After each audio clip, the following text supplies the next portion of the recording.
In this video, you'll learn how to fix the Claude Code VS Code extension if it's not working correctly. By following these steps, you'll confirm the health of the Claude CLI, verify the correct shell in VS Code, and ensure that the extension is functioning as intended. Begin by confirming that the Claude command line interface, or CLI, is healthy. Open PowerShell on your computer. Once the PowerShell window is open, type the command Claude-V and press enter. This command checks the version of the Claude CLI. If this command fails, it indicates that the extension will also fail. Therefore, you must resolve any issues with the CLI before proceeding. Next, test the API connectivity by entering the command Claude run ping in PowerShell. If you encounter an error at this stage, it suggests there may be an authentication or network issue that you need to address. Ensuring that the CLI is functioning correctly is crucial for the extension to work properly. After verifying the CLI, you need to ensure that VS Code is using the correct shell. Open the terminal within VS Code, making sure it is not the external PowerShell. Type Claude-V again. If you receive a message indicating that the command is not found, this means that the VS Code terminal is using the wrong profile. To fix this, enter $prio to open the profile script in VS Code. Verify that the path includes the Claude installation directory. Once confirmed, restart VS Code completely, ensuring to exit the application fully rather than just reloading the window. The next step is to check if the extension bridge service, which is part of the 2026 architecture, is running. In the VS Code terminal, type get process where objective $ process name dash like Claude due and press enter.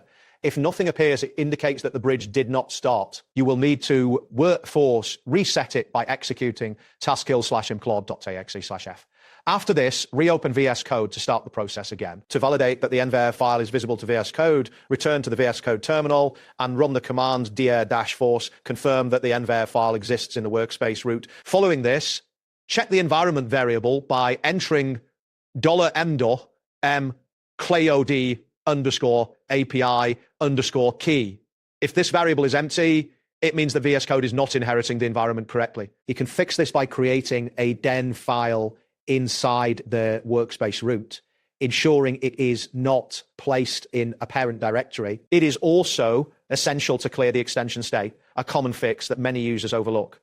First, close VS Code completely, then execute the command remove item $end app data code user workspace storage dash recurse dash force in PowerShell.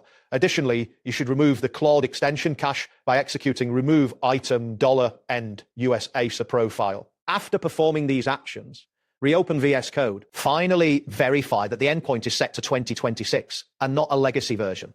In the VS Code terminal, type Claude config get API _UMA. This command should return https://api.clid.6/. If the output is different, update the endpoint by running Claude config set API _URLA HTTPAI HTTPAI.clid/VIT.